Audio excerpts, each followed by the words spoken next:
আচ্ছা আচ্ছা, ঠিক আছে। আচ্ছা তাহলে এখন আমি শুরু করি। রচিন স্যার, হ্যাঁ বুঝে দেখছি। তো সেই বুঝে তাহলে আছে ক্লাসটা আছে শেষ অসুবিধা করবো। 10 মিনিট পিছিয়ে দিলাম। হ্যাঁ তাহলে সেই বুঝে শেষ করবো। হ্যাঁ, তিনটে তিনটে 2-3 নাগাদ ছাড়বো তাহলে। হ্যাঁ হ্যাঁ হ্যাঁ। আচ্ছা, ওকে। আমি, হুম, এক সেকেন্ড।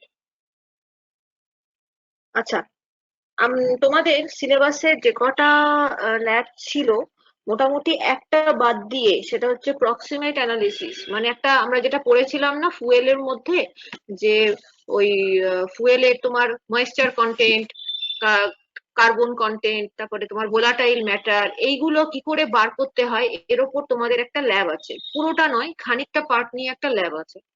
তো সেটা অ্যাপ্লাইড কেমিস্ট্রির আন্ডারই পড়ে। যাই হোক, নতুন সিলেবাসে নতুন ঢুকেছে, আগে ছিল না। থিওরি আমি করিয়েছি, ওটা ল্যাব করাবেন রবিশঙ্কর স্যার। সম্ভবত নেক্সট যেদিন হবে সেদিন উনি হয়তো করাবেন। আজকে ওটা হয়ে গেলে তোমাদের টোটাল সিলেবাসে যতগুলো করানোর কথা, এনি 12, তোমাদের সিলেবাসে কখনো খুলে দেখবে আছে অনেকগুলো, তার মধ্যে লেখা আছে এনি 12। তো এনি 12 তাহলে আমরা যেগুলো সিলেক্ট করেছিলাম সেগুলো শেষ হয়। তো আজকে আমি মোটামুটি আগে যেগুলো করেছিলাম বেশ কিছুদিন আগে, হ্যাঁ, সেগুলো আমরা আরেকবার রিপিট করছি। ফ্রম নাও আমরা রিপিট শুরু করছি। প্রক্সিমেট অ্যানালিসিসটা স্যার করিয়ে দেবে, তারপর থেকে ও রিপিটই চলবে যতদিন না আমাদের পরীক্ষা আসছে। ততদিন আমরা রিপিট গুলোই করতে থাকবো। সেখানে আমি এক্সপেক্ট করব যে সমস্ত স্টুডেন্টকে, ওই গুটি কয়েককে নয়, সমস্ত স্টুডেন্টকেই আমি এক্সপেক্ট করব যার যেটুকু যা মনে আছে তারা একটু আমাদের সাথে ইন্টারঅ্যাক্ট করবে। কারণ এই অনলাইন ভার্চুয়ালি তো এটা আমরা প্রথম ল্যাব করাচ্ছি, শুধু তাই নয়, নিজের জীবনেও প্রথম করছি, নিজেরা ছাত্র অবস্থাতেও কখনো করিনি এরকম ল্যাব। তো আমার এটা এক্সপেকটেশন, কে কতটা মনে রাখতে পারছো কাজ হিসাবে, সেটা আমাদের সাথে একটু ইন্টারঅ্যাক্ট করবে। তাহলে আমরা বুঝতে পারবো যে ভার্চুয়াল ল্যাবটা কতটা ফ্রুটফুল হতে চলেছে সবার জন্য। গুটি কয়েক ছেলে বললে কিন্তু হবে না, ওটা বোঝা যায় না। তারা তো বলছো, বলবে, সেটা তো খুব ভালো কথা, কিন্তু সবাই একটু চেষ্টা করবে। আচ্ছা, তো আমি আপাতত শুরু করি। সেটা হচ্ছে, আচ্ছা আমি একটু অর্গানাইজার কে রিকোয়েস্ট করবো একটু প্রেজেন্টার করে দিন, তাহলে আমার একটু সুবিধা হয় স্ক্রিনটা শেয়ার করাতে। অর্গানাইজার স্যার আছেন?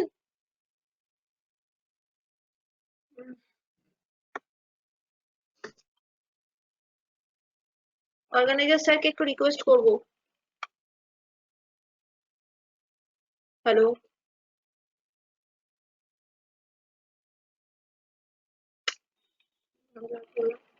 আচ্ছা, আজ হার্ডনেসটা করাবো। হুম, অলরেডি আজকে লেটে রান করছি তার মধ্যে। আচ্ছা, আমি কি শুভ স্যারকে একবার কল করবো? হ্যাঁ করুন, করুন। ওকে, আমি দেখছি দাঁড়াও। হুম হুম হুম। আচ্ছা, আমরা যেটা করবো ততক্ষণ একটু আলোচনা করি, সেটা হচ্ছে হার্ডনেসটা আবার আমরা একটু চালু করি। ঠিক আছে, অল্প অল্প করে আবার ওগুলো আবার একটু রিপিট করি। তোমাদের পরীক্ষা, মানে ল্যাবের পরীক্ষাটা কিভাবে হবে তো বোঝা যাচ্ছে না, তবে ভাইভা জিনিসটা থাকবে। আমি এটুকু যেটা পরিষ্কার বুঝছি, ভাইভা বস্তুটা থাকবে, সেটা অনলাইন হোক বা অফলাইন হোক। অনলাইন হলে তো পুরোই ভাইভা হয়ে যাবে, অফলাইন হলেও সেটা ভাইভা থাকবেই খানিকটা অংশ। তার সাথে আদারটা থাকে, সেটা পরে ভাববো। তো ভাইভাটা কমন থাকছে, সিচুয়েশন যেরমই থাক। ল্যাবে না তো আমি সেই, থিওরি? না না, এটা ল্যাবের কথা বলছি।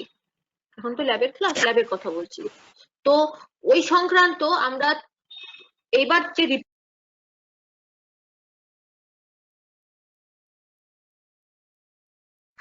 হার্ডনেস এর ক্ষেত্রে আমরা এটা মাথায় রাখবো। হ্যাঁ হয়ে গেছে স্ক্রিন শেয়ার, থ্যাংক ইউ।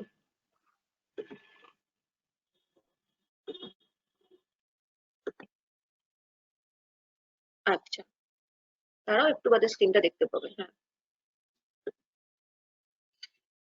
তো স্ক্রিনটা আশা করি দেখা যাচ্ছে। Yes.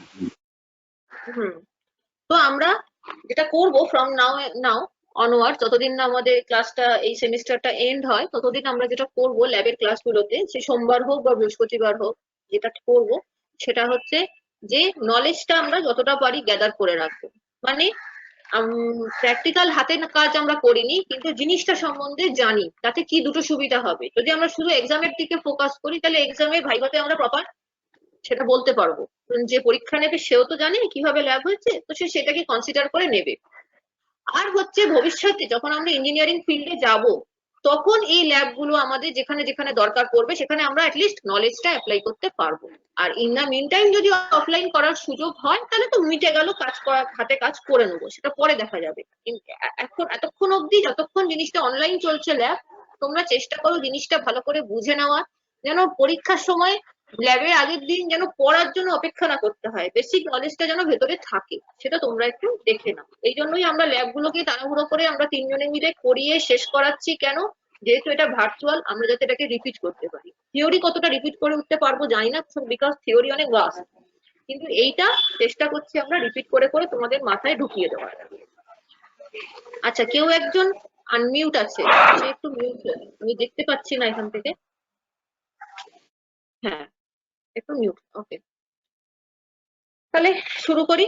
সেটা হচ্ছে volumetric estimation of total hardness of a sample of water by standard EDTA solution.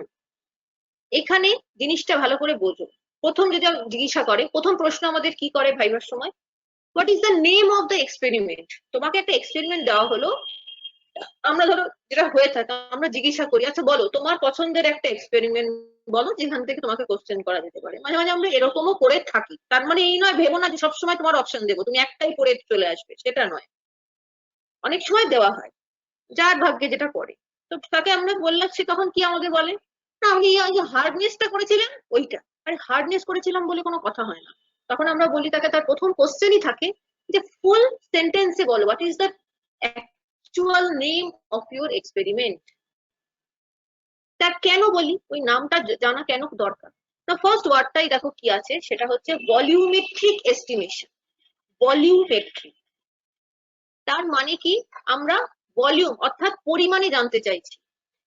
আমাদের কেমিস্ট্রিতে এক্সপেরিমেন্ট দু রকমের হয়, একটা হচ্ছে কোয়ালিটেটিভ, আরেকটা হচ্ছে কোয়ান্টিটেটিভ।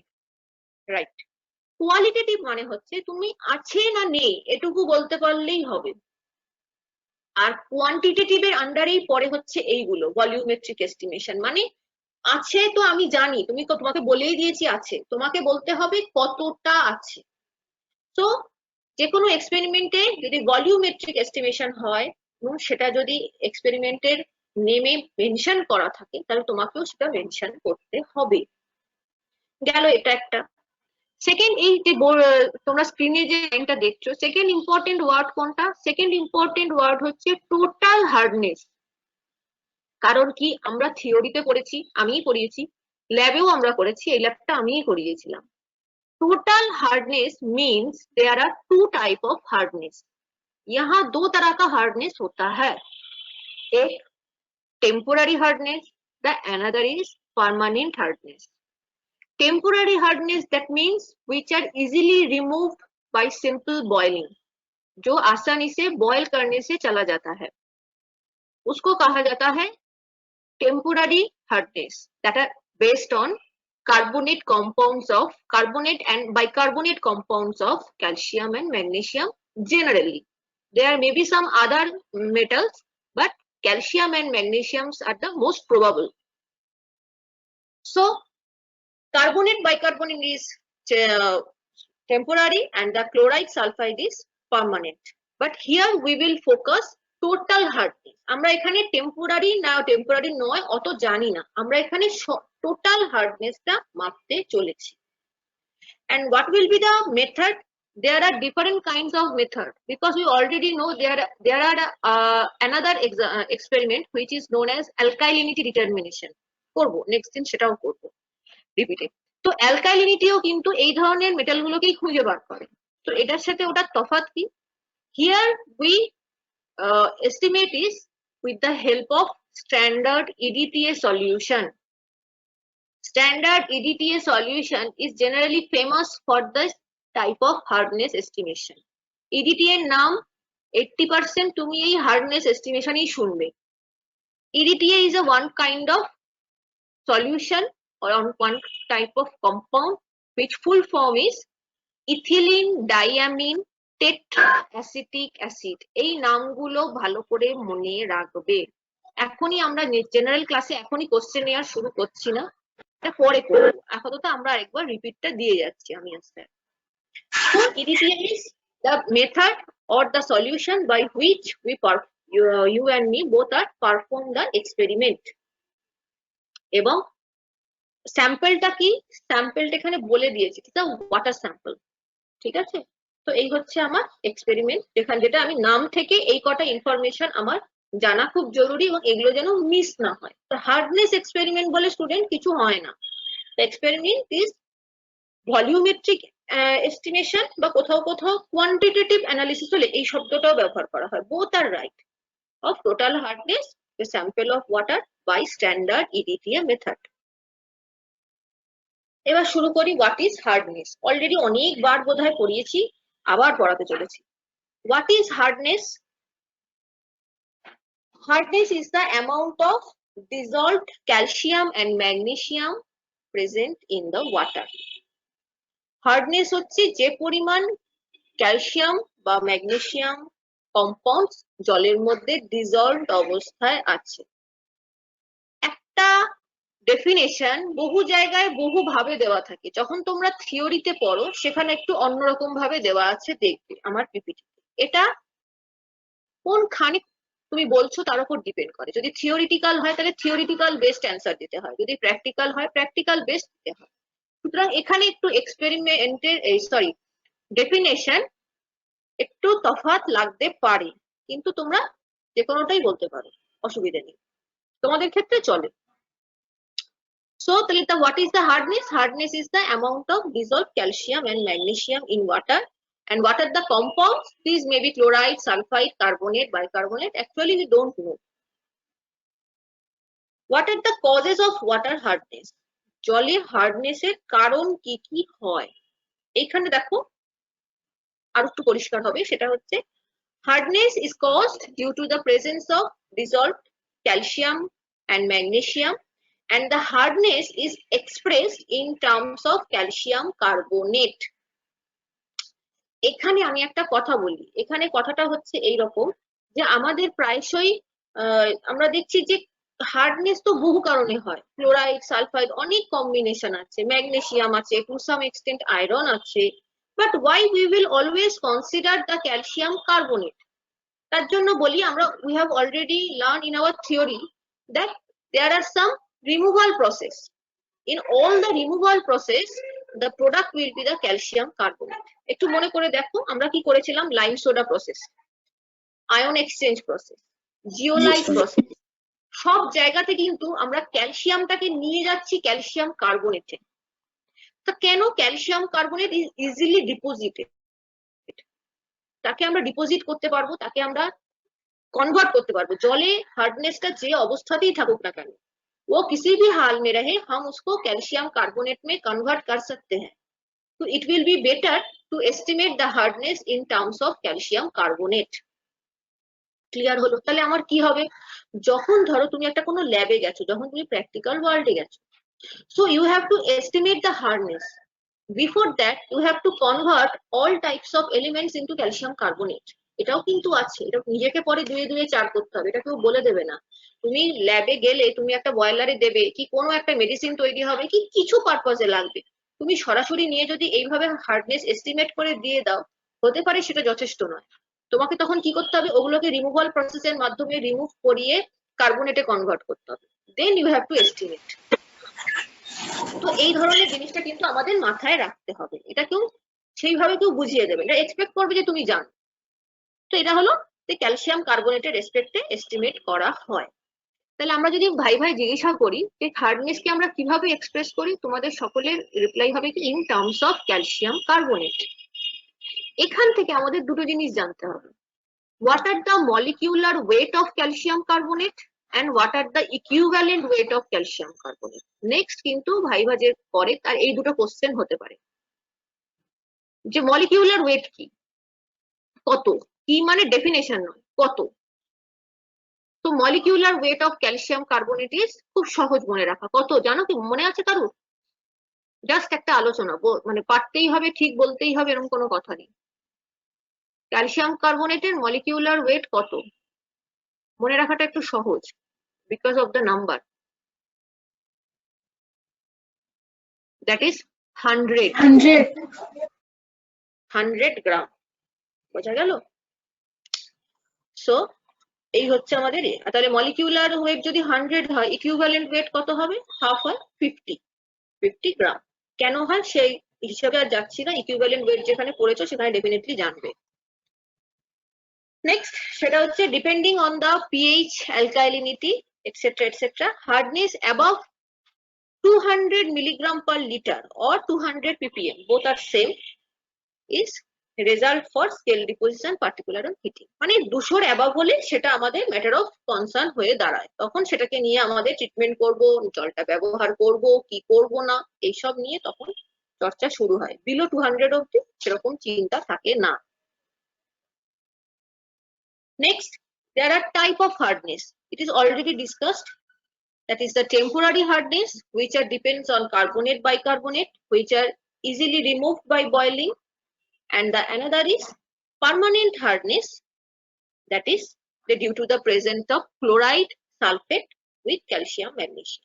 এটা যেন আমাদের ছবির মতো মনে থাকে। And why this is permanent? Because this cannot be removed by simple boiling. Otherwise, nothing is permanent. এটাও খুব জনপ্রিয় কোশ্চেন আছে এবং যে পরীক্ষা নিতে আসে তার কাছে। That is, what are the unit of hardness? Hardness এর ইউনিট কি? মোস্ট যেটা প্রচলিত, মোস্ট কনভেনশনাল ইউনিট হচ্ছে parts per million, that is ppm, and the another is milligram per liter, that is mg per liter. So ppm and mg per liter, and both are equal, that means 1 mg per liter means 1 ppm.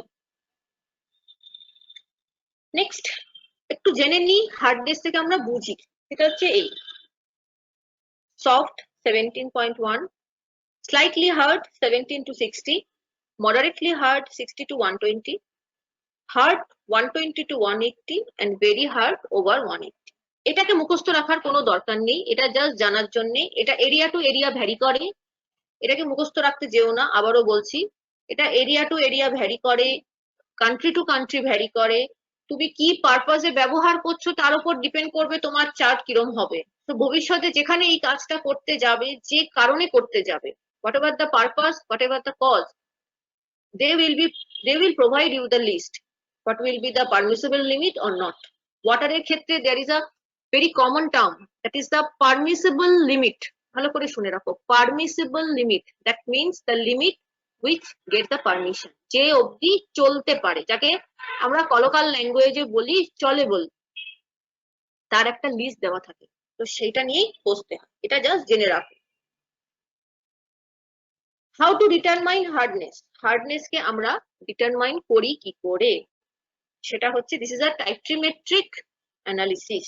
কোন দিন ইনস্ট্রুমেন্টালও হয়ে যেতে পারে, আপাতত টাইট্রিমেট্রিকটাই আমাদের সিলেবাসে আছে, ওটাই আমরা করি। That is titrimetric analysis, and this type of titration is known as complexometric titration.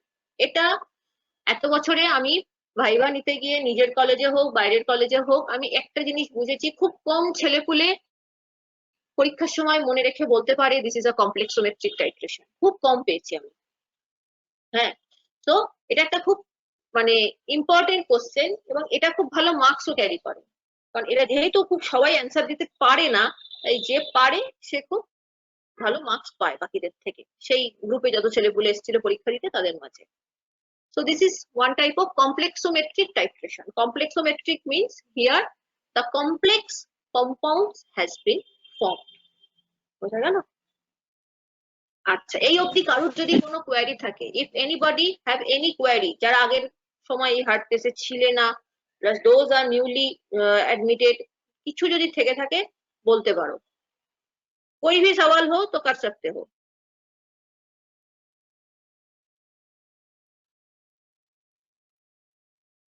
আচ্ছা, নেই তো কোশ্চেন, ঠিক আছে।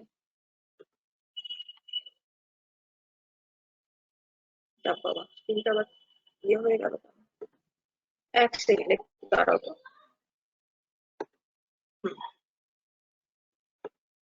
থিওরিটা আমি তাহলে একটু দেখিয়ে দিই, প্রসিডিওর থেকে আবার যেরকম স্যার বলেন সেরকম বলবেন।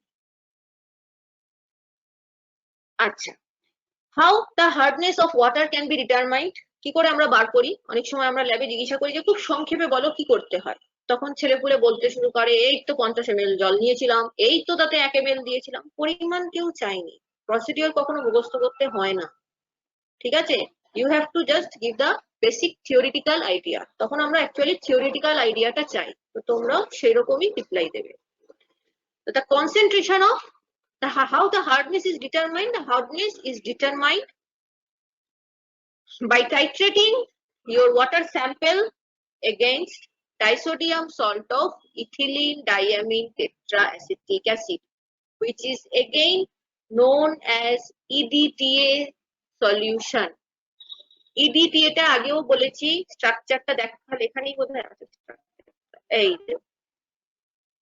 এটা অনেক সময় ফিগার ড্র করতে বলে, বাইরের কলেজ থেকে যখন টিচাররা আসতো, এখন জানি না কি হবে, তখন এক্সটার্নাল আসেন, যাদের এক্সটার্নাল বলে, আমরা তো ইন্টারনাল স্টাফ, এক্সটার্নালরা যখন আসে বা আমরা যখন এক্সটার্নাল হয়ে যাই, আমরাও যদি দিই স্ট্রাকচারটা এঁকে দেখাতে পারবে, কিছু কিছু ছেলেপুলে খুব সুন্দর আঁকতে পারে।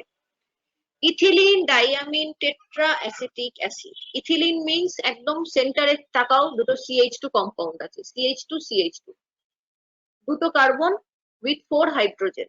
So this is a ethylene group, C2H4. After that, diamine. Amine means ammonium group, and di means there are two.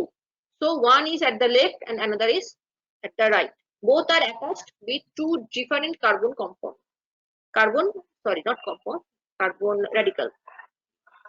দুটো কার্বনের সাথে দুটো নাইট্রোজেন অ্যাটাচড আছে, হাত ধরে দাঁড়িয়ে আছে। And after that, there are tetraacetic acid. Tetra means 4. Tetra means 4. Tetra pack, tri-tetra. Tri 3, tetra 4. So tetraacetic acid. The functional group of acetic acid is CH2COOH. এটা তোমরা পড়েছো, মাধ্যমিকে ছিল। অ্যাসিটিক অ্যাসিডের ফাংশনাল গ্রুপ হচ্ছে CH2COOH। তো সেই ওটা আছে কটা? 4টে টেট্রা। তারা কোথায় আছে? ওই যে 4টে ডানা দেখতে পাচ্ছ, এই 4টে ডানায় অ্যাটাচ আছে। আর এটাতে পরবর্তীকালে ওটা একটু স্লাইটলি কনভার্ট হয় ডাইসোডিয়াম সল্ট হয়। মানে এই যে 4টে দেখতে পাচ্ছ অ্যাসিটিক অ্যাসিড গ্রুপ, এর মধ্যে যে কোনো দুটো সোডিয়াম নেয়, বাকিরা নেয় না, বাকিরা হাইড্রোজেন হয়েই থাকে যায়। ওই জন্য ওই দুটো সোডিয়ামকে দেখো লেফট সাইডে দেখানো হয়েছে। ওরা রাইটেও থাকতে পারে, অসুবিধা নেই, কোথাও বলা নেই যে ওরা একদিকেই থাকবে। So this is disodium salt of ethylene diamine tetraacetic acid. এটা দিয়ে আমরা কি করি? এটা দিয়েই টাইট্রেশন করি। इसी के साथ टाइट्रेशन होता है जो बुलेट में रहता है। ঠিক আছে, এই গেল আমাদের বেসিক থিওরি। কি হয়? In aqueous solution, the EDTA compounds is dissociated. EDTA compound जो होता है, जो पहले हमने डायग्राम देखा, वो डिसोसिएट होता है, मतलब ब्रेक कर जाता है।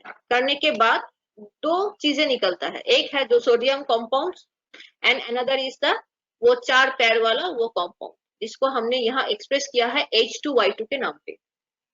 Y इधर এখানে কিন্তু Y কে খুঁজতে যেও না, Y this is just a symbol। আমরা যেমন XYZ দিয়ে তোমরা ম্যাথমেটিক্স করে থাকো, ঠিক that way, that is Y। ওয়াইটা ওই বড় 4 পাওয়ালা জিনিসটাকে বারবার লিখতে গেলে তো মাথা খারাপ হয়ে যাবে, ওই জন্য ওয়াই বলে চালাচ্ছি। ওয়াইটাকে তোমরা ইডিটিএ ভাষাতেও লিখতে পারো, EDTA এটাও লিখতে পারো।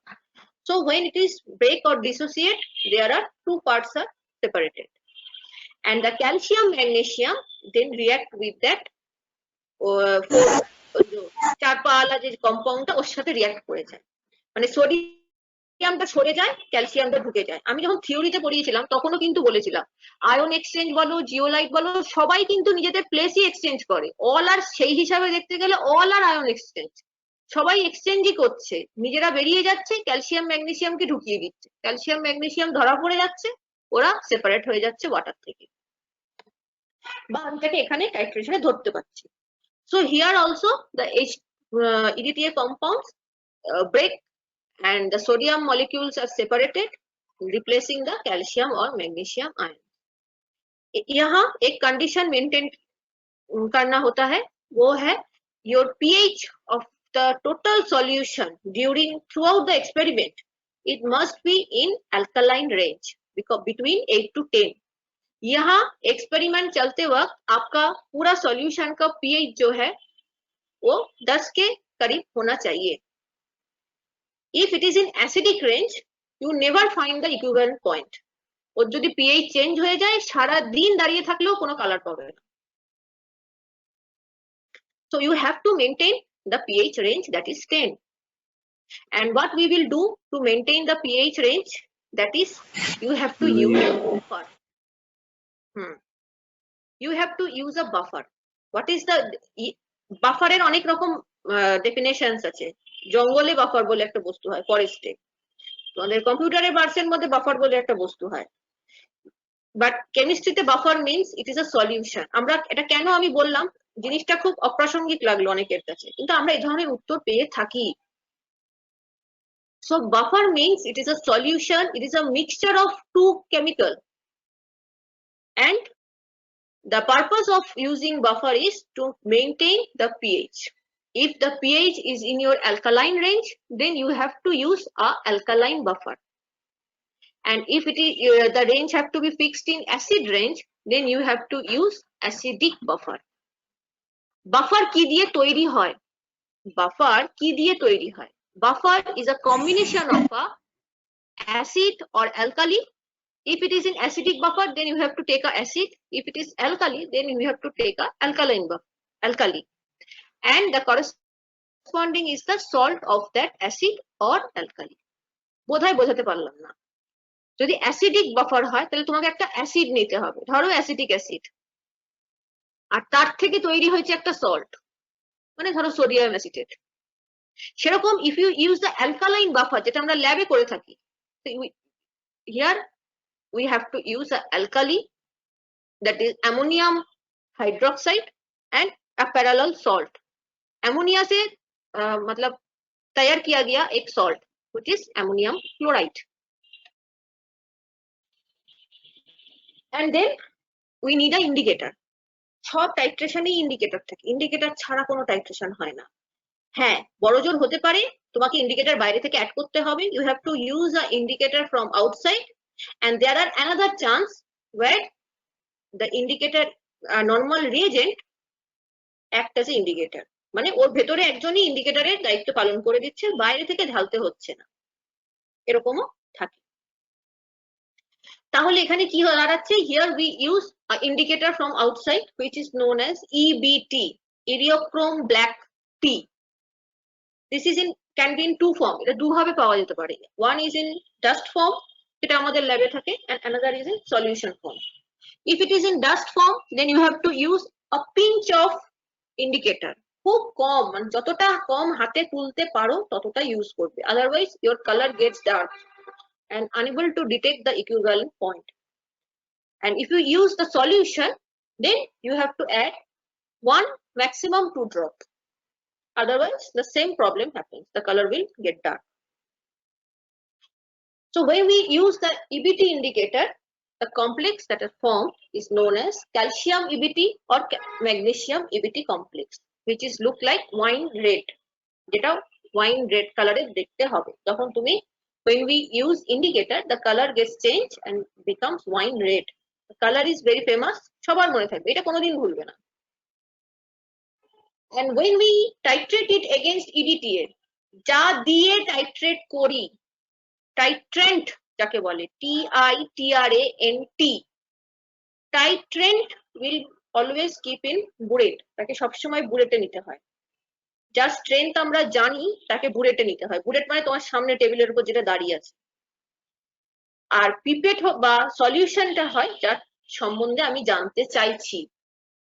এটা জেনারেলি মেনটেন করতে পারলে ভালো, উল্টোটা হলে যে তুমি পাবে না তা নয়, বাট এটা মেনটেন করলে সুবিধা হিসেব করতে।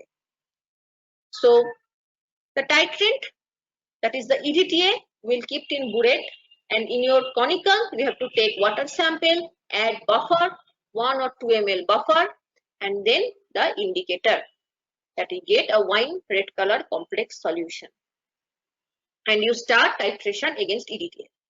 After at the end point you will find the still blue color solution. একটা দেখিয়েছিলাম তো, ছবি তুলে পাঠিয়েছিলাম তোমাদের, ওই নীল রঙের একটা সলিউশন পাবে। কালারটা কেউ জেনারেলি মিস করে না, আসে টাইট্রেশনে সবার উত্তর সবাই পায়, ডেটা সবাই পায়, সেটা প্রবলেম নয়। প্রবলেমটা হয় যেটা স্যারও দেখবে বলবে, সেটা হচ্ছে তোমাকে সিঙ্গেল ড্রপে পেতে হবে। সিঙ্গেল ড্রপ মানে টোটাল বুলেটের সিঙ্গেল নয়, হতে হতে হতে হতে লাস্ট যে ড্রপটা সেটা যেখানে ব্লু আসবে তারপর যেন আর একটা ড্রপও এক্সট্রা না পড়ে। একটা ড্রপ এক্সট্রা পড়লে কিন্তু কালার চেঞ্জ হয় না, সে ব্লু ছিল ব্লুই থাকে, কিন্তু মাঝখান থেকে তোমার ডেটাটা ভুল আসে। ধরো তোমার যাচ্ছে 14 ml ক্রস করছে, হয়তো রেজাল্ট আসা উচিত 14.1, তো 14.1 যে লাস্ট ড্রপটা পড়লো সেখানেই ব্লুটা আসবে এবং সেখানেই you have to stop your experiment, you have to stop your burette. If 1 or 2 drop is extra added, তুমি বলতে পারো 1 থেকে 2 ড্রপে কত হতে পারে, হ্যাঁ হয়, তখন ক্যালকুলেট করতে বসবে ওটাই ফারাক তখন প্রচুর হয়ে যাবে। So you have to add a single drop, the last single drop. It will better to say that the last single drop where we get the blue color. এগুলো বলছি কেন, এগুলো পরীক্ষা শৈল সেকেন্ড টাইম শোনাতে মনে থাকবে। And this is the actual titration. এই দুটো সেন্টেন্স যেটা দেখতে পাচ্ছ এটা টোটাল টাইট্রেশনটাকে বলে দেয়, ভালো করে দেখো। Idiochrome black tea, that is your indicator. The calcium magnesium that comes from your water gets the wine red complex. Wine red এ কি থাকে, ক্যালসিয়াম ম্যাগনেসিয়াম জলে ছিল, জল থেকে বেরিয়ে ইবিটির কাছে চলে গেল, ওয়াইন রেড কালার হলো। এবার তুমি ইডিটিএ দিয়ে টাইট্রেশন করলে, ওরা যেই ইডিটিএ পেতে শুরু করলো ওরা ইবিটিকে এবার ছেড়ে দিল, দিয়ে কি করলো ইডিটি এর সাথে কমপ্লেক্স করে দিল, ওয়াইন রেড থেকে কালারটা স্টিল ব্লুতে চলে গেল। যেই স্টিল ব্লুতে চলে গেল তুমি টাইট্রেশন স্টপ করে রিডিং নিয়ে মেজার করতে বসে গেলে, ব্যাস পেয়ে গেলে কতটা ক্যালসিয়াম ম্যাগনেসিয়াম আছে। এটাই তো তোমার আলটিমেট মানে ডেস্টিনেশন ছিল। অ্যাপারেটাস কি কি লাগে, burette stand, and this is the actual setting. এইভাবে টেবিলের উপর সেট করা থাকে, এখানেই টাইট্রেশনটা হয়। বুলেট পিপেট এখন দেখলে হয়তো খুব ভাবে যে এই জিনিসটাও করাচ্ছে আমাদের আবার আবার করে, কিন্তু হ্যাঁ এরকম স্টুডেন্ট আমি জানি এইখানেও আছে যারা স্টিল নাও বুলেট পিপেট চিনে উঠতে পারেনি, এবং পরীক্ষার সময় আবার বুলেটকে পিপেট দেখাবে, পিপেটকে বুলেট দেখাবে, নাম দুটো গুলিয়ে যায়, কি হয় আমি জানি না আজ অব্দি, কেন দুজনকে চিনতে অসুবিধা হয় আমি জানি না, কিন্তু এটা ভালো হবে, কিছু ছেলে পুলে এটাকে গোলাবেই, তাই যাতে কম গোলায় তার জন্য এই চেষ্টা করে যাচ্ছি। এটাই হচ্ছে পিপেট। পিপেট দু রকমের হয় বাবা, একটা হচ্ছে বাঁদিকেরটা দেখতে পাচ্ছ, আর ডান দিকে যেটা দেখছো ছোট মতো সেটা তোমাদের লাগবে না, ওটা হচ্ছে আরো ফাইন, মানে 1 ml 2 ml এই ধরনের নেওয়ার জন্য ওই ডান দিকেরটা হেল্প করে। মুখ দিয়ে টানতে হয়, বেশি টানলে, কম টানলে উঠবে না, হাওয়া ঢুকে যাবে, দিয়ে স্ট্র এর মতো ফটফট ফটফট আওয়াজ করবে ছোট বাচ্চার মতো, আর যদি বেশি টেনে ফেলো তাহলে খেয়ে ফেলবে, ব্যাস ওই জন্য আস্তে করে টানতে হয়। আর এটা হচ্ছে কনিক্যাল ফ্লাস্ক, এর মধ্যে নিয়ে টাইট্রেশন করতে হয়। বিকারে নিয়েও করা যায়, বাট বিকারে করি না কেন, because during the titration you have to shake it, and যদি বিকারের the mouth is quite wide, তো তুমি যদি শেক করতে যাও ও চলকে বেরিয়ে যেতে পারে, বেরিয়ে গেলে তুমি অ্যাকচুয়াল এস্টিমেশন পাবে না। That's why you have take a narrow flask, মানে তার মুখটা সরু, নেক ইজ ন্যারো, সেরকম একটা নিতে হয়, কনিক্যাল ফ্লাস্ক বেস্ট, শেক করতে খুব সুবিধা হয় ওর শেপটার জন্য, আর কোনো কারণ নেই। ঠিক আছে, আচ্ছা মেটেরিয়ালসটা আচ্ছা আমি বলে দিচ্ছি, স্যার প্রসিডিওর থেকে রেডি করুন। মেটেরিয়ালস কি কি লাগে, ফার্স্ট ইজ ওয়াটার স্যাম্পল, যেখান থেকে স্যাম্পল কালেক্ট করতে হবে সেখান থেকে নিয়ে আসবে, সেটা হতে পারে খাওয়ার জল, হতে পারে ট্যাপের জল, হতে পারে ইন্ডাস্ট্রিয়াল এফ্লুয়েন্ট মানে নর্দমা থেকে যেটা বেরোচ্ছে সেটাও কালেক্ট করতে হতে পারে, যে যেরম যেরম রিকোয়ারমেন্ট সেরম সেরম কালেক্ট করতে হয়। This is your EDTA solution, এটা এইভাবে পাওয়া যায়, আমরা এইভাবে নিই না, বাট এটা চেনাবার জন্য EDTA solution, and the strength is normally 0.01 molar, generally এই স্ট্রেংথেই করা হয়। another is your indicator, ঠিক ল্যাবে এটাই আছে, eriochrome black T EBT indicator. buffer solution, ammonia buffer solution, the mixing of the ammonium hydroxide and ammonium chloride, এইভাবে একসাথে market থেকে আসে, আমাদের কিছু মেশাতে হয় না। ঠিক আছে, তাহলে এই হচ্ছে আমার অংশটা। এবার আমি এখানে স্ক্রিন শেয়ারটা বন্ধ করছি। এইবার পরবর্তী অংশটা তোমাদের স্যার দেখাবে। টিল দেন, যতক্ষণ আমার হাত থেকে স্যারের হাতে যায়, এর মধ্যে কারুর যদি কোনো জিজ্ঞাসা থাকে সে আমাকে করতে পারো। এনিওয়ান?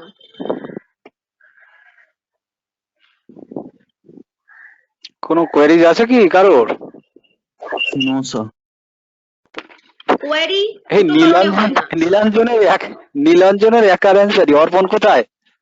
না, বাকিরা কোথায়? ও বাকিদের একটু আওয়াজ আসুক। হ্যাঁ, নীলাঞ্জন দেয়, সৌম্যদীপ দেয়, আরো দু চারজন ওই কৌস্তব অর্পণ এরা একটু মাঝে মাঝে দেয়, আর বাকি তোমার কৌস্তবকেও দেখছি না কদিন ধরে। কৌস্তবকে Pin drop হয়ে আছে, ওই তো হ্যাঁ, কৌস্তব চক্রবর্তী। বলার পরে তোমার আওয়াজ বের হলো কৌস্তব। হ্যাঁ, ঠিক আছে, ওকে। হ্যাঁ স্যার, আউট আপনাকে অফ দিয়ে অ্যাটলিস্ট 40 দিয়েছি। কিছু একটু ইয়ে করুন। ওকে, ঠিক আছে। আচ্ছা, যেটা বলছিলাম কোয়ারি দুটো কারণে হয় না। এক, খুব বাজে পড়াই আমরা, কিছুই বোঝা যাচ্ছে না, কোথা থেকে কোয়ারি করব ধরতে পারছি না। আর একটা হচ্ছে এত হুম। ভালো পড়াই যে তোমাদের কোনো কোয়ারি হচ্ছেই না। নাম সেকেন্ডটা। আচ্ছা, ঠিক খুব আছে, ভালো। দিন স্যার, এবার শুরু করুন। হুম। আচ্ছা, যাই হোক, তো আমি এটা দিয়েই শুরু করব। তোমাদের যে আজকে আমাদের এই টাইট্রেশনটা, which type of titration is this, একটু অ্যান্সার করো। ম্যাডাম এক্ষুনি কিন্তু ওটা নিয়ে ডিসকাস করেছে। complexometric titration, sir. হ্যাঁ, এটা হচ্ছে কমপ্লেক্সোমেট্রিক টাইট্রেশন। ঠিক আছে, তো কমপ্লেক্সোমেট্রি আমরা একটা টাইপের টাইট্রেশন শুনলাম, তাহলে আরো কিছু আছে। তো আমাদের সিলেবাসে যেগুলো আছে মোটামুটি আমরা চারটে রকম আছে। 4 types of titration we perform. হ্যাঁ, কি কি সেগুলো? এক নাম্বার হচ্ছে আজকে যেটা করছি, এটা কমপ্লেক্সোমেট্রিক টাইট্রেশন। ফার্স্ট একটা করেছিলাম প্রথমের দিকে একদম, মানে সেকেন্ড ইয়ে ছিল তোমার, বোধহয় সম্ভবত সেকেন্ড ছিল, ওটা হচ্ছে অ্যাসিড বেস টাইট্রেশন। ঠিক আছে, এটা হ্যাঁ অ্যাসিড বেস টাইট্রেশন ছিল। তারপর আমরা oxygen determination of DO in sample water, ওটা হচ্ছে কি আয়োডোমেট্রিক টাইট্রেশন। ঠিক আছে, আর একটা থাকে রেডক্স টাইট্রেশন, সেটা তোমাদের এখন নেই। ঠিক আছে, ওটা ওল্ড সিলেবাসে ছিল, এখন নেই। তাহলে আমরা কিন্তু মোটামুটি চারটে টাইট্রেশন আমরা জানলাম। চারটে মানে টাইপের কি কি। একটা হচ্ছে আজকে যেটা করছে কমপ্লেক্সোমেট্রিক অ্যাসিড বেস টাইট্রেশন হয়ে গেছে, আরো একটা হয়ে গেছে ডিওর জন্য আয়োডোমেট্রিক টাইট্রেশন, আর একটা ছিল রেডক্স অর্থাৎ রিডাকশন অক্সিডেশন টাইট্রেশন, সেটা তোমাদের সিলেবাসে নেই। সুতরাং ওটাতে যদি এরকম কোশ্চেন হয় ভাইবার যে কয়েকটি টাইপের টাইট্রেশনের নাম বলো, তখন তোমরা এটাকে মানে আনসার করতে পারো। ঠিক আছে, তো আজকে আমরা এই কমপ্লেক্সোমেট্রিক টাইট্রেশন কেন বললাম না, এখানে আমাদের যে এই যে রিয়াকশন গুলো হচ্ছে, হওয়ার সময় কিন্তু কয়েকটা ফেজে কিছু নতুন ধরনের কমপ্লেক্স কম্পাউন্ড ফরমেশন একটা ব্যাপার থাকে। তাই জন্য কিন্তু, এবং সেগুলোর সঙ্গে সঙ্গে আমরা কিন্তু একটা নির্দিষ্ট কালার থেকে আরেকটা কালারে কনভার্ট হওয়ার যে ব্যাপারটা, সেটা দেখতে পারি। তাই এই ব্যাপারটার জন্যই কিন্তু আমরা এটাকে টোটালি কমপ্লেক্সোমেট্রিক টাইট্রেশন বলি। তো সেটা কি কি কমপ্লেক্স কম্পাউন্ড ফর্ম করছে না, প্রথম যখন আমরা একটা ইন্ডিকেটর অ্যাড করি তখন একটা কালার দেখতে পাচ্ছি, আবার যখন টাইট্রেশন কমপ্লিট হচ্ছে তখন কিন্তু আরো একটা নতুন ধরনের কম্পাউন্ড সেখানে ফর্ম করছে, এবং সেটার জন্যই কালারটা কিন্তু একটা থেকে আরেকটায় চেঞ্জ হয়ে যাচ্ছে। ঠিক আছে, তো সেগুলো প্রসিডিওরের সঙ্গে সঙ্গে তোমরা একটু ফলো করো। ঠিক আছে, দেখতে পাবে।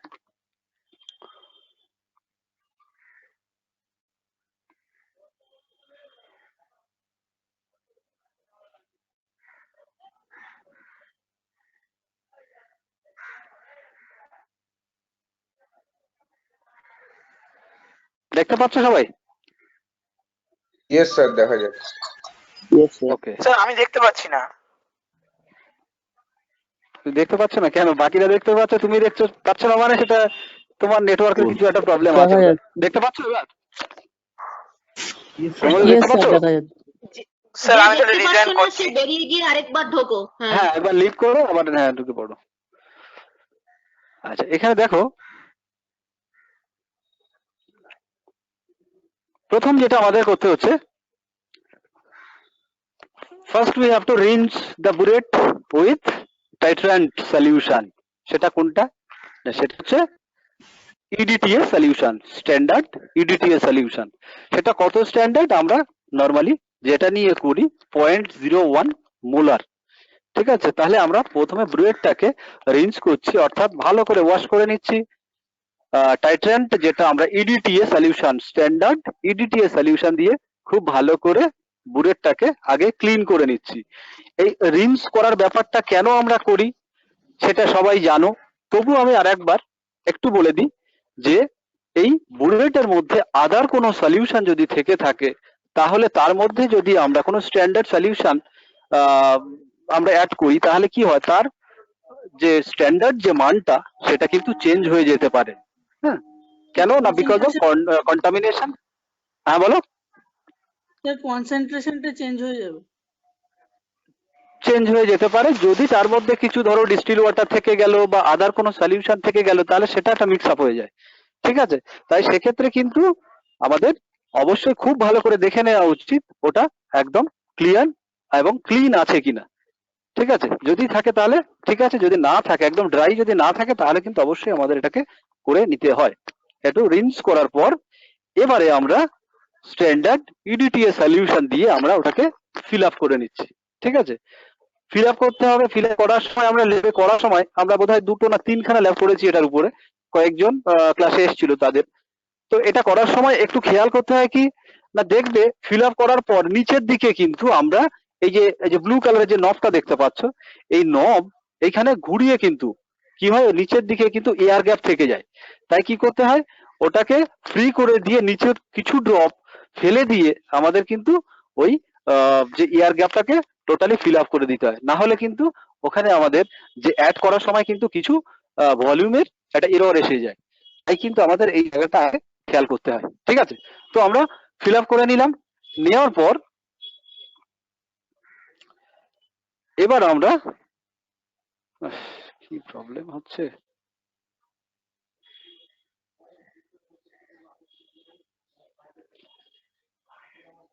একটু প্রবলেম হচ্ছে, দাঁড়াও।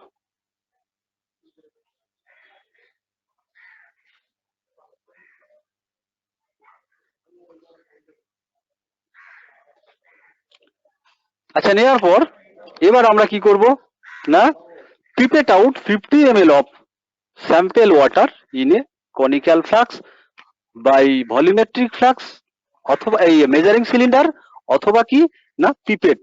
আমরা পিপেট দিয়েও নিতে পারি বা মেজারিং সিলিন্ডার যেটা, সেটারও মোটামুটি ভলিউম যে আমরা মেজার করি সেটাও পারফেক্ট থাকে। তো আমরা এখানে যেহেতু একটা টাইট্রেশন করছি, তাই আমরা কিসে নেব না, একটা পিপেট, একটা পিপেটে আমরা কি করব, পিপেট আউট করে নেব 50 ml sample water. Sample water নেওয়ার পর সেটাকে আমরা প্লেস করব কিসে, একটা কনিক্যাল ফ্লাক্সের মধ্যে। পিপেটে কি কোথাও মুখ দিয়ে টানতে হয়। কিছু পিপেট আছে যেটা কিন্তু যে গ্রাজুয়েটেড পিপেট, তার মুখে এমনি যে ড্রপারের যে ইয়ে থাকে, রাবার থাকে, সেটা দিয়েও কিন্তু পাম্প করে তোলার সিস্টেম থাকে। তো আমরা নর্মালি, এগুলো তো নর্মাল ওয়াটার, সেক্ষেত্রে মুখে গেলেও কিছু অসুবিধা নেই। তাই কিন্তু আমরা পিপেটটাকে মুখ দিয়ে টেনে আমরা টোটাল 50 ml স্যাম্পেল ওয়াটার নিয়ে কিসের মধ্যে, একটা কনিক্যাল ফ্লাক্সের মধ্যে নিয়ে নিলাম। নেওয়ার পর এবার আমাদের অ্যাড করতে হবে 1 ml অফ বাফার সলিউশন। কোন বাফার ইউজ করছি আমরা না, এই কমপ্লেক্সোমেট্রিক টাইট্রেশনের জন্য আমরা অ্যালকালাইন বাফার ইউজ করি। কেন না, টোটাল মিডিয়ামটা, এই ওয়াটার স্যাম্পেলের যে মিডিয়ামটা, সেই মিডিয়ামটা কিন্তু অ্যালকালাইন হওয়া চাই, অর্থাৎ ক্ষারীয় হওয়া চাই, এবং অবশ্যই সেটার পিএইচ লেভেল হবে কত, 8 to 10, অর্থাৎ অ্যালকালাইন মিডিয়াম হতে হবে। তবে টোটাল রিয়াকশন গুলো যে কমপ্লেক্সোমেট্রিক যে কমপ্লেক্স কম্পাউন্ড গুলো ফর্ম করবে, সেটা কিন্তু টোটাল কমপ্লিট হতে পারে। তাই আমরা নিচ্ছি কি, একটা buffer solution which pH level is 8 to 10, that is alkaline buffer. Which buffer will use for this titration? Alkaline buffer, ammoniacal buffer, ammonium hydroxide R ammonium chloride, দুটোর কম্পোজিশনেই কিন্তু এই বাফারটা তৈরি হয়। সেটা নাম হচ্ছে কি, অ্যামোনিয়াম বাফার সলিউশন। তাহলে যে কোনো বাফার, এর আগেই ম্যাডাম বলছিলেন, তাহলে কি না, বাফার সলিউশন অ্যাসিড বাফার বা অ্যালকালাইন হতে পারে। তাহলে কি হবে, সেক্ষেত্রে বাফার তৈরি করতে গেলে কোনো একটা অ্যাসিড বাফার যদি হয়, তাহলে উইক অ্যাসিড এবং সেই অ্যাসিডের সল্ট, এই দুটো থাকবে। আমি যদি বলি যে অ্যামোনিয়াম নাইট্রেট সল্ট, তাহলে এর সঙ্গে আমি অ্যালকালি কি দেবো, দিলে বাফারটা তৈরি হবে। সল্ট হচ্ছে অ্যামোনিয়াম নাইট্রেট, তাহলে যে উইক বেস সেটা কি লাগবে না অ্যামোনিয়াম হাইড্রোক্সাইড। সেরকম ভাবে এরকম কিন্তু এমসিকিউর কোশ্চেন তোমাদের থাকবে, এটা অনেকবার এসছে। আমি এর আগে যতবার মানে রিটেন এক্সাম হয়েছে সেখানেও দেখেছি এই যে বাফার সলিউশনের একটা এক্সাম্পল কিন্তু প্রত্যেকটা এক্সামে কিন্তু থাকে, তোমরা পেয়ে যাবে এবার আশা করছি।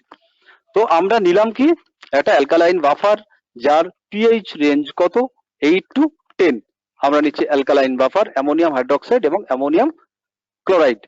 তো এটা নেওয়ার পর আমরা এবার অ্যাড করব কি না few drops of indicator। কি ইন্ডিকেটর না এরিওক্রোম ব্ল্যাক টি, এটা নাম হচ্ছে ইবিটি। আমরা অ্যাড করলাম, যদি এটা কোনো লিকুইড ফর্মে থাকে তাহলে আমরা ফিউ ড্রপস অ্যাড করছি, যদি এটা ডাস্ট হিসাবে থাকে তাহলে আমরা খুব সামান্য পরিমাণ আমরা ওই সলিউশনের মধ্যে অ্যাড করে দিচ্ছি।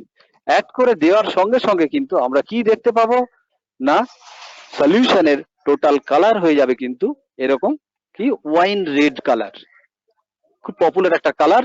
এটা কিন্তু যে ভাইবার কোশ্চেন কি যে না তোমরা ওয়াইন রেড কালার দেখতে পাও কোন টাইট্রেশন বা কোন এক্সপেরিমেন্ট করার সময়, তখন তোমার আনসার হবে কি না কমপ্লেক্সোমেট্রিক টাইট্রেশন, অর্থাৎ আমি হার্ডনেস ডিটারমিনেশন যে এক্সপেরিমেন্টে করেছি সেই টাইট্রেশনের ক্ষেত্রে আমি এই ওয়াইন রেড কালার দেখতে পেয়েছি। কখন না যখন আমি স্যাম্পল সলিউশন নেওয়ার পর তার মধ্যে বাফার দিয়ে যখন ইবিটি ইন্ডিকেটর অ্যাড করেছি তখন কিন্তু এই কালারটা আমি পেয়েছি। তখন কোশ্চেন হবে যে এই কালারটা যে পেয়েছো তাহলে এখানে নিশ্চয়ই কোনো একটা কম্পাউন্ড ফরমেশনের জন্যই কালারটা এসেছে, কি সেই কম্পাউন্ডটা? তখন তোমার আনসার হচ্ছে কি না হার্ড ওয়াটার হার্ড হয় যে সমস্ত মেটালিক আয়নের প্রেজেন্সে, সেগুলো কি কি না ক্যালসিয়াম Ca2+, ম্যাগনেসিয়াম 2+ অথবা আয়রন 2 or 3+, এগুলোর সঙ্গে ইবিটি একটা রিয়াকশন করে ফর্ম করে কি না ক্যালসিয়াম ইবিটি বা ম্যাগনেসিয়াম ইবিটি বা আয়রন ইবিটি।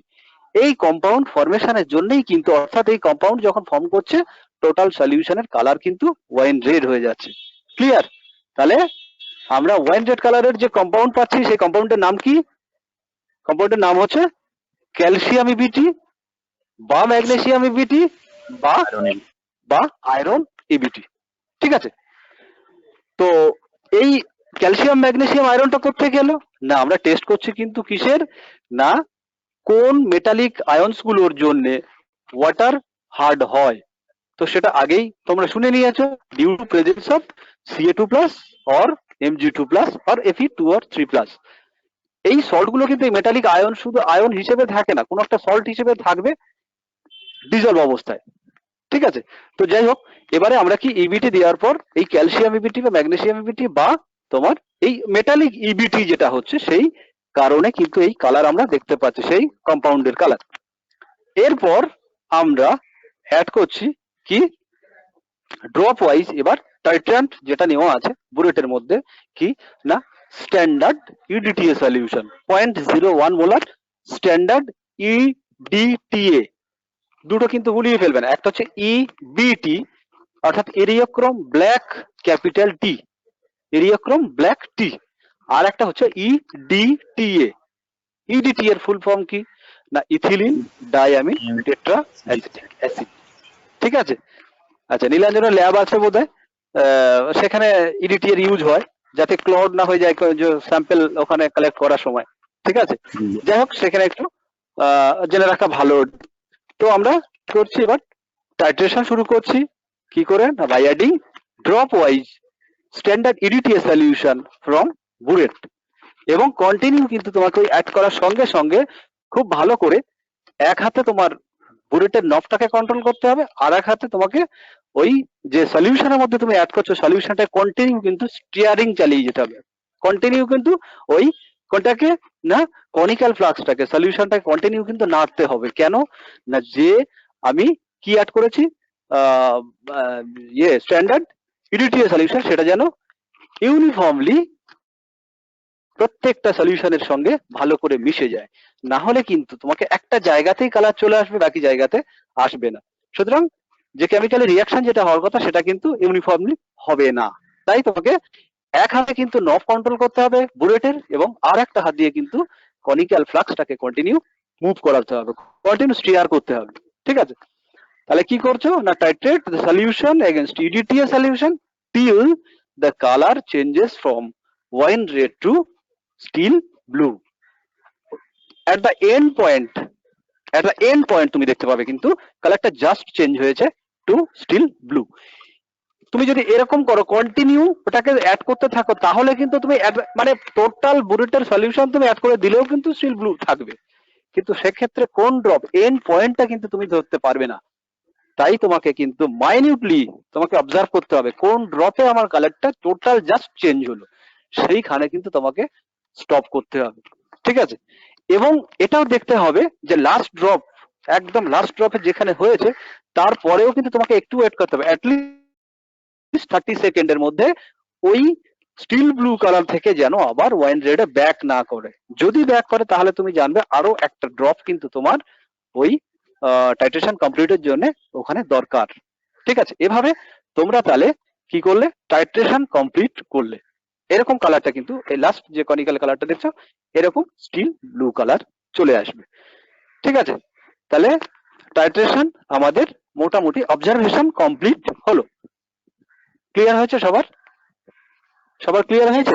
তাহলে একবার আমি ফার্স্ট থেকে পয়েন্টগুলো একবার শর্ট আউট করে দিই।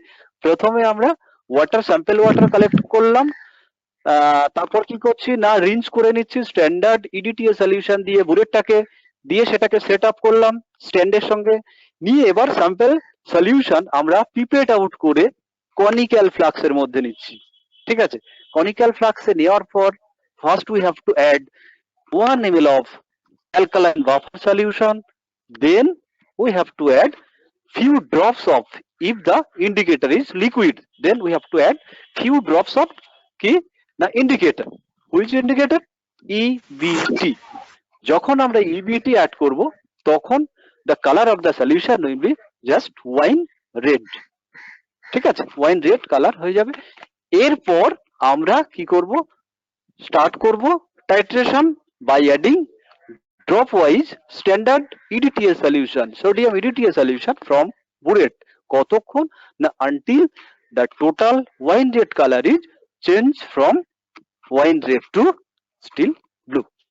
at the end point আমরা কি দেখতে পাবো না, কালার জাস্ট চেঞ্জ হয়েছে। তাহলে এবার যেই কালার চেঞ্জ হচ্ছে আমরা স্টপ করে দিলাম।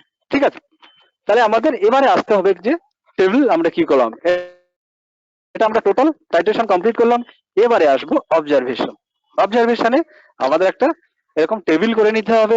তোমরা এর আগে জেনেছো যে আমরা যে কোনো টাইট্রেশন করতে গেলে অ্যাটলিস্ট কটা অবজারভেশন দরকার হয়, মিনিমাম কিন্তু আমাদের 3টে অবজারভেশন অবশ্যই নিতে হয় টু অ্যাভয়েড দ্য এরর। কোন রকম আমাদের কিছু ভুল হচ্ছে কিনা সেটা বুঝতে পারবে। একবার যদি করি তাহলে একবার বা দুবার যদি আমরা অবজারভেশন নিই তাহলে সেক্ষেত্রে কিন্তু ভুল থেকে যেতে পারে, তাহলে আমরা সেটাকে বুঝতে পারবো না। 3টে বা 4টেও তোমরা করতে পারো। যদি 3টের ক্ষেত্রে দেখলে যে বিশাল গ্যাপ হয়ে যাচ্ছে তাহলে সেক্ষেত্রে কিন্তু তোমাদের আলাদা করে আবার একটা নিউ সেট আপ করে সেটাকে করতে হবে। ঠিক আছে, তাই অ্যাটলিস্ট 3 যদি খুব ভালো করে করো তাহলে কিন্তু রেজাল্ট নরমালি চলে আসবে। তাহলে এখানে আমরা দেখি, এবার দেখো first number 1 observation, we had used 50 ml of sample water and bullet reading of course will start from 0 bullet reading, so initial reading will be 0 and after complete the titration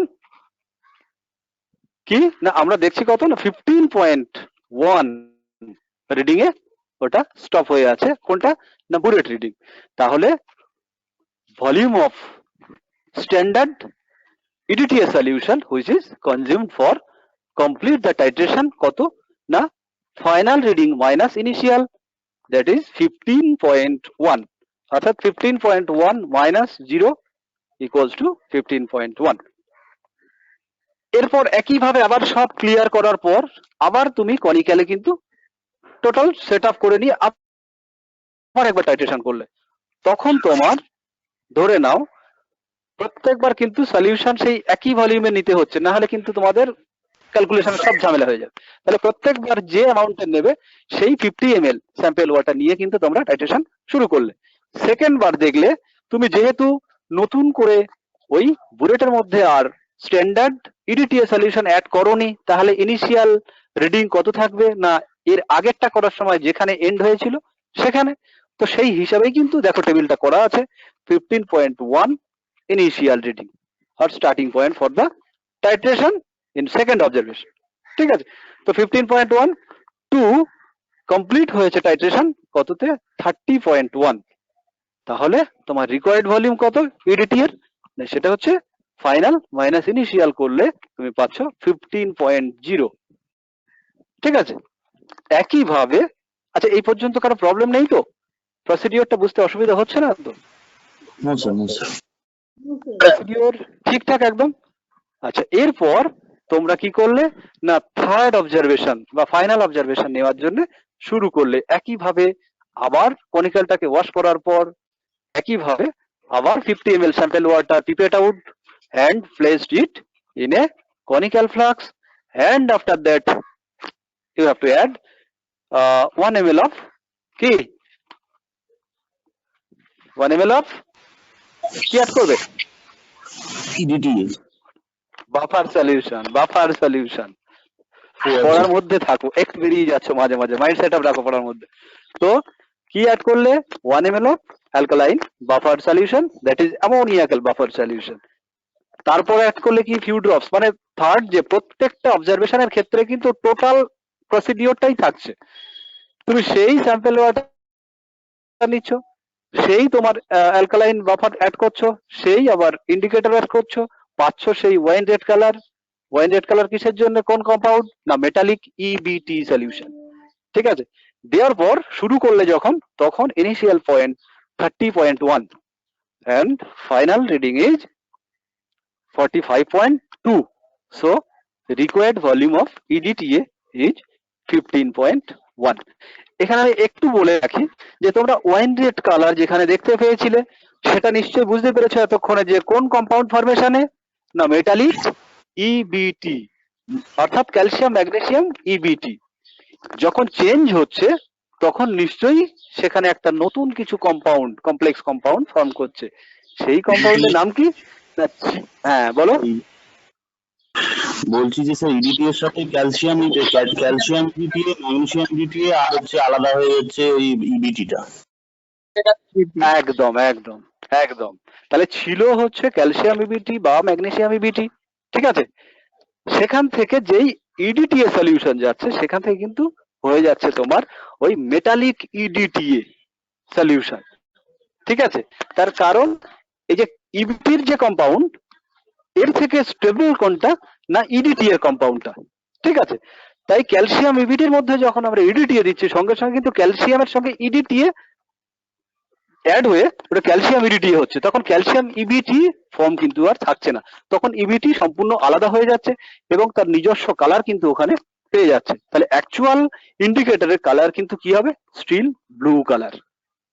ঠিক আছে, বোঝা গেল? অ্যাকচুয়াল ইন্ডিকেটরের colour কিন্তু blue, সেটা হচ্ছে at the end point you can see the actual colour of EBT, যেটা হচ্ছে স্টিল ব্লু। আর আমরা তাহলে যদি আমি বলি যে তাহলে ক্যালসিয়াম ইডিটি এর কালার কেমন? ক্যালসিয়াম ইডিটি এর কালার কেমন? এটা কিন্তু কালারলেস। ক্যালসিয়াম ইডিটিএ বা ম্যাগনেসিয়াম ইডিটি এটা কিন্তু কালারলেস। তুমি অরিজিনালি কালার যেটা ইবিটি আলাদা হয়ে যাচ্ছে তার কালারটা কিন্তু তুমি দেখতে পাচ্ছ স্টিল ব্লু কালার। ঠিক আছে, তাহলে এখানে আমরা টেবিলটা দেখে নিলাম কত না 15.1 লাস্ট অবজারভেশনে। তাহলে আমরা এখান থেকে এবার অ্যাভারেজ ক্যালকুলেশন করব। Average volume of EDTA which is use for titration কত না 15.1 ml। ঠিক আছে, এবারে আমরা তাহলে আসি ক্যালকুলেশনে। ক্যালকুলেশন এটা নিয়ে অনেকক্ষণ ওখানে কোশ্চেনও ছিল যে molecular weight of calcium carbonate কত না 100 গ্রাম। 100, ঠিক আছে, ক্যালসিয়াম কার্বনেটের মলিকুলার ওয়েট 100 গ্রাম। তো এখান থেকে তাহলে আমরা ক্যালকুলেশন করছি কি আমরা আমাদের টার্গেট কি না হার্ডনেস কত আছে। ঠিক আছে, ক্ষরতার পরিমাণ মানে কি না যে সল্টের জন্য which salt R responsible for this hardness, that compound is present. ঠিক আছে, how much calcium carbonate is present in the solution, সেটাই আমাদের টার্গেট। তাহলে আমরা এখানে বের করবো কি ক্যালসিয়াম কার্বনেট কতটা আছে। তাহলে স্ট্যান্ডার্ড দেখো, যে কোনো টাইট্রেশন করতে গেলে একটা স্ট্যান্ডার্ড আর একটা কি থাকবে, আননোন থাকবে। তো এখানে স্ট্যান্ডার্ড কোনটা, সোডিয়াম ইডিটিএ সলিউশন, আর যেটা আননোন সলিউশন সেটা হচ্ছে কিন্তু আমাদের স্যাম্পেল ওয়াটার সলিউশন। কেন আননোন, না কি বের করবো, না ওর মধ্যে থেকে আমরা বের করবো কি না ক্যালসিয়াম কার্বনেট কত আছে। ঠিক আছে, তাহলে সেক্ষেত্রে আমরা কি করছি না টাইট্রেশনে যেটা আমরা ধরি যে V1S1 = V2S2, অর্থাৎ নিউট্রালাইজেশনে যদি আমরা একটু দেখে নিই চোখ বুলিয়ে, তাহলে কি না equal volume and strength of two reaction substance যারা নিউট্রালাইজ করতে পারে একে অপরকে।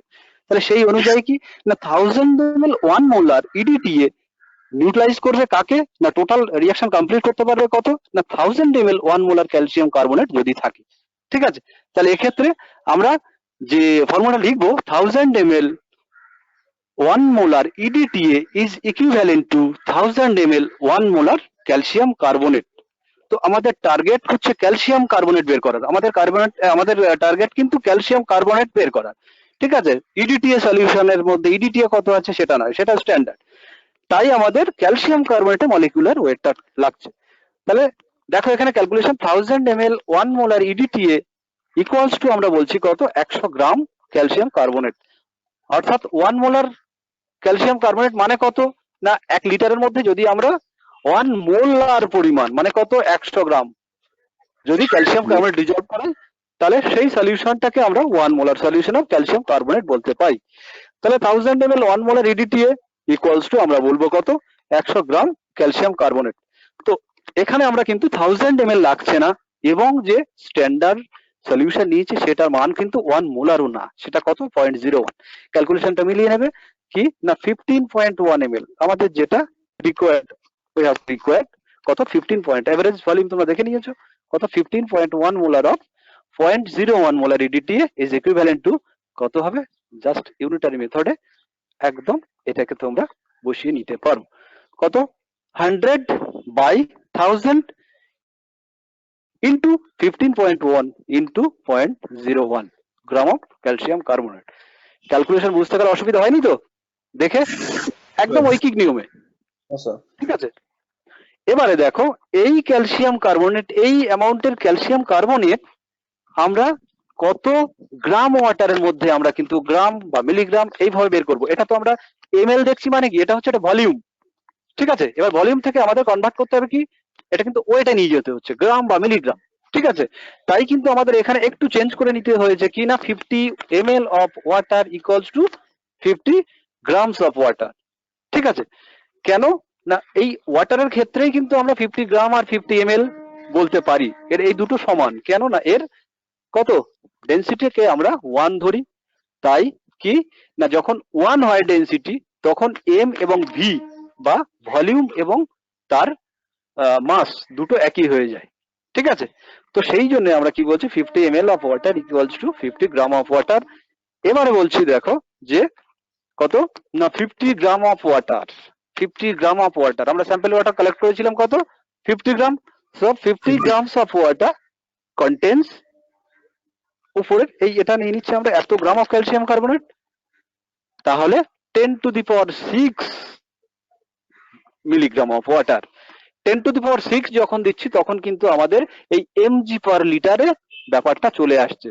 আর এর আগে দেখেছো তোমরা থিওরির পরপর ম্যাডাম দেখিয়ে দিয়েছেন 1 mg per litre equals to আমরা বলতে পারছিলাম কি না 1 ppm পার্টস পার মিলিয়ন। তাহলে সেই জন্য আমরা কিন্তু বের করছি কত না 10⁶ পার্ট অফ ওয়াটার কন্টেন্ট কত না সেটাকে আমরা এখানে ইনটু 10⁶ করে দিচ্ছি, আর এদিকে by 50 grams of water content করেছিল। তাহলে একদম ইউনিটারি মেথডে আমরা কিন্তু ক্যালকুলেশন করলে এখানে দেখতে পাচ্ছি কত না 302 মিলিগ্রাম পার লিটার অর এত ppm। তাহলে এখানে যে ক্ষরতা সৃষ্টিকারী যে সল্ট আমরা ক্যালসিয়াম কার্বনেটকে ধরেছি সেটা কতটা আছে না 302 পার্টস পার মিলিয়ন, অথবা 10⁶ মিলিগ্রাম অফ ওয়াটার কন্টেন্ট করছে কত না 302 মিলিগ্রাম ক্যালসিয়াম কার্বনেট। ঠিক আছে, এই হচ্ছে তোমার ক্যালকুলেশন, টোটাল ক্যালকুলেশন। ক্যালকুলেশন বুঝতে পারে অসুবিধা হয়নি তো? খুব ইজিলি এটা কিন্তু করে নেওয়া যায়, একটু ভালো করে বুঝে নিলে আর কোনো অসুবিধা হওয়ার কথা নয়। ঠিক আছে, তো এটা থেকে আমরা কি বলতে পারি না, আমরা যদি ওই আগে যে চারটা দেখেছিলাম সেটা থেকে আমরা যদি কম্পেয়ার করি তার সঙ্গে, তাহলে কি বলবো না, therefore hardness of present water sample is 302, the quality of water is very hard। অর্থাৎ এই জলে কিন্তু হার্ডনেস হওয়ার জন্য যে সমস্ত সল্ট গুলো রেসপন্সিবল তারা কিন্তু বেশ পরিমাণেই আছে। ঠিক আছে, এটা আমরা বলতে পারি। তো এভাবেই কিন্তু আমরা ওয়াটারের হার্ডনেস কত সেটা ডিটারমিন করতে পারি। ঠিক আছে, বলো এবার কোথাও কিছু প্রবলেম থাকলে বলো। তোমাদের রিপিট ক্লাস হচ্ছে এটা, এরপরে আশা করছি আর কারো কোনো জায়গায় বাধার থাকা উচিত নয়। ঠিক আছে, তবু থাকলে অবশ্যই বলো, তার কারণ এর উপর দিয়ে কিন্তু অনেক ভালো ভালো ভাইবার কোশ্চেন হবে। ঠিক আছে, ভাইভা কিন্তু অবশ্যই হবে যদি ক্লাসে ল্যাবের পরীক্ষা। বলুন ম্যাডাম।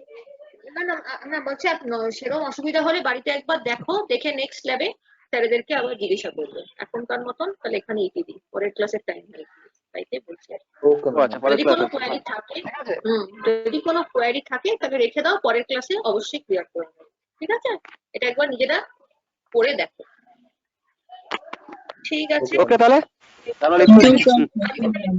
হ্যাঁ হ্যাঁ, তাহলে এখানে আমরা বেরোচ্ছি। পরবর্তী ক্লাস শুরু হবে। ওকে।